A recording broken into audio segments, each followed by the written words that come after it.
This is day 5 of talking about my friend. She got dry needling on November 25th, and December 6th, she ends up getting admitted to the hospital and is in ICU.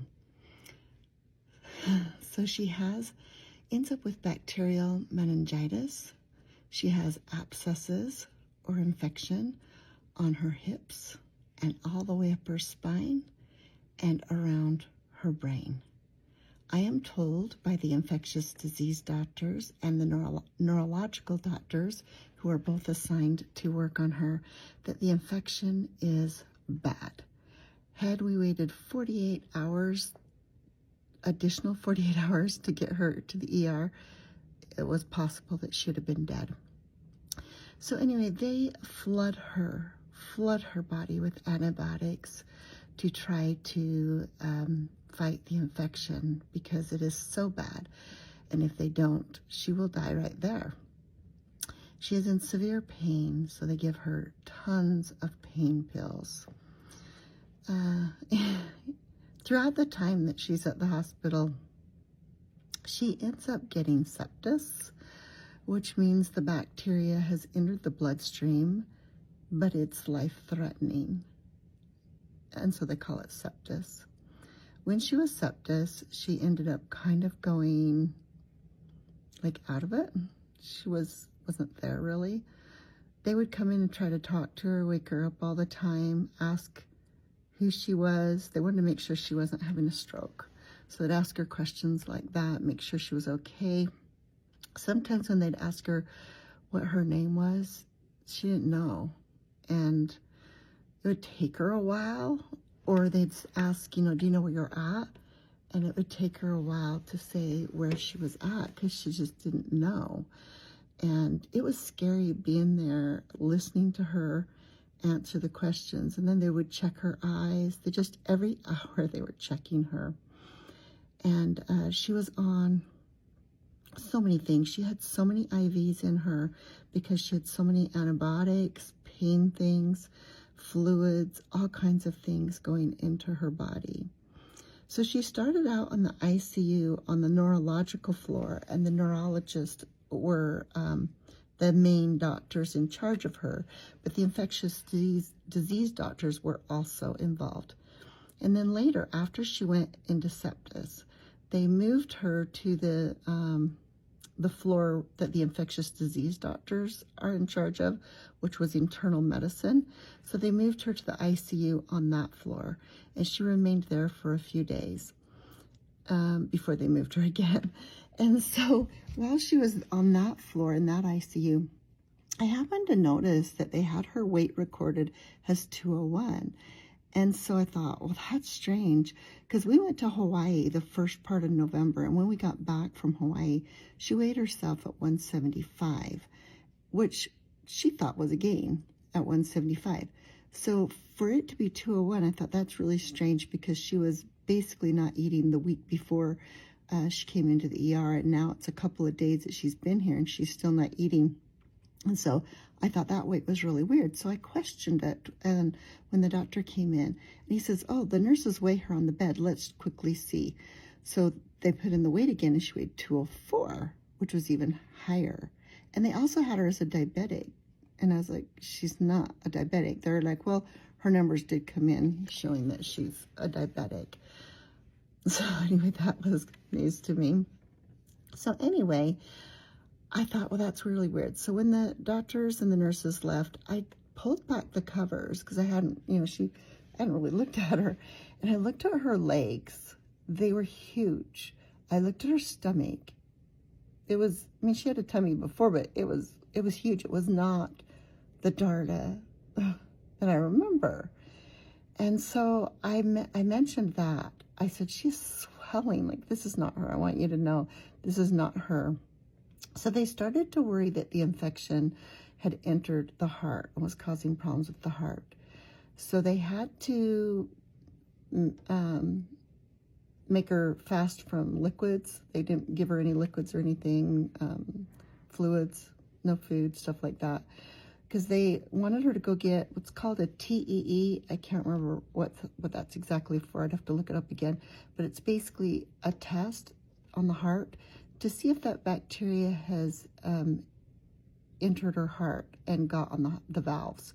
It's a sticky bacteria, so as it runs through the bloodstream, she was already septus, so they know it's running through the bloodstream. They just worry that it might be sticky and entered the heart. And that heart might be causing problems for why she's swelling. So they test her for that. It comes back to show that the bacteria was not on her heart, which actually was a good thing, because if it was on her heart, then that's life-threatening too. I mean, she's already life-threatening with sepsis, but it just causes additional problems.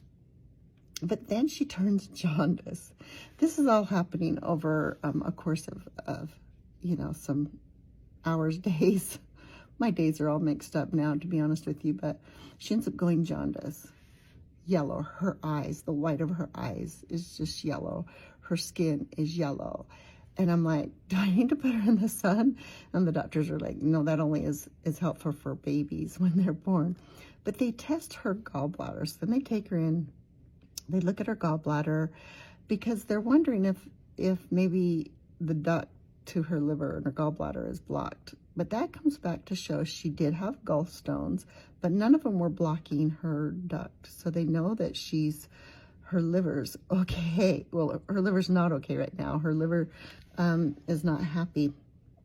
And they know if they don't fix it, it's going to shut down.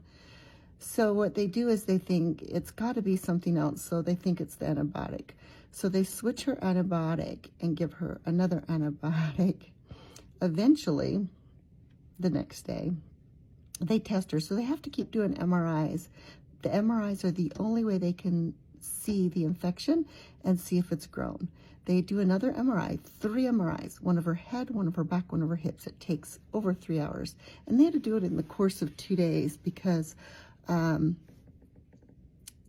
they only had an appointment, an open window for 2 hours. And so then they had to go back and do the other hour the next morning. Again, she's at a Trauma 1 hospital, so it takes priority. If someone comes in and their life threat is higher than hers, they take her over that. So it's real hard to try to determine, like they never give you appointments for when they're going to do something, and they just take her whenever they can. So anyway, eventually they find out, okay, so they switched her antibiotic. They find out the infection is actually growing now.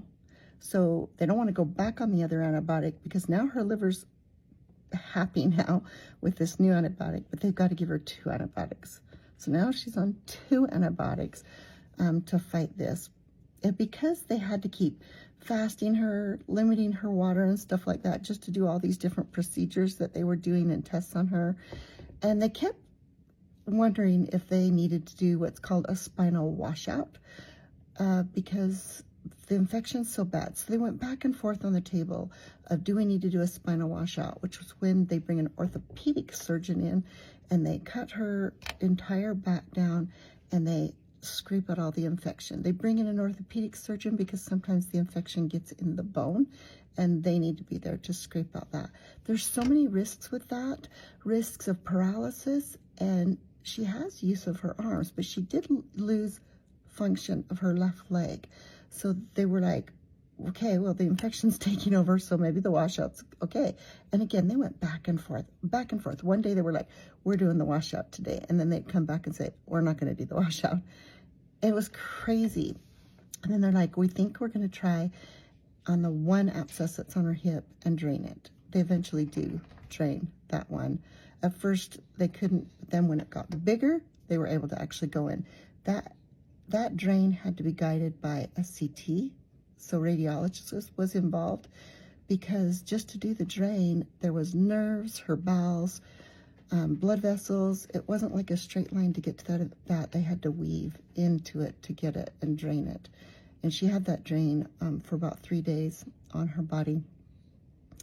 Anyway, because they kept starving her and limiting the liquid, her kidneys were, her kidneys were shut down. So we have her liver, her kidneys. It was crazy. It did take a while before that swelling. They decided that maybe it was just all the fluids they were giving her. She did end up getting rid of that swelling. And by the time she left the hospital, she was like 164. She ended up getting home. She's home now. So she just got home, and she's still, I'll update you on what's going on at home. It's basically like she's still in the hospital. She can't go do stuff. She has a PICC line in her. She's getting antibiotic intravenously, but I'll update you on that. Anyway, this is part 5. I know I was kind of rambling. I was all over the place today, but I will tell you why she was septis. The doctors didn't think she was going to make it. They even told me, we don't think she's going to make it. I was so damn effing scared that I was going to lose her. And she was out cold. Wasn't even here. Not even here. And she was in so much pain, they had to put her on ketamine. I don't know if you guys know what that is. It's a very strong pain medication that causes hallucinations. So when she was up,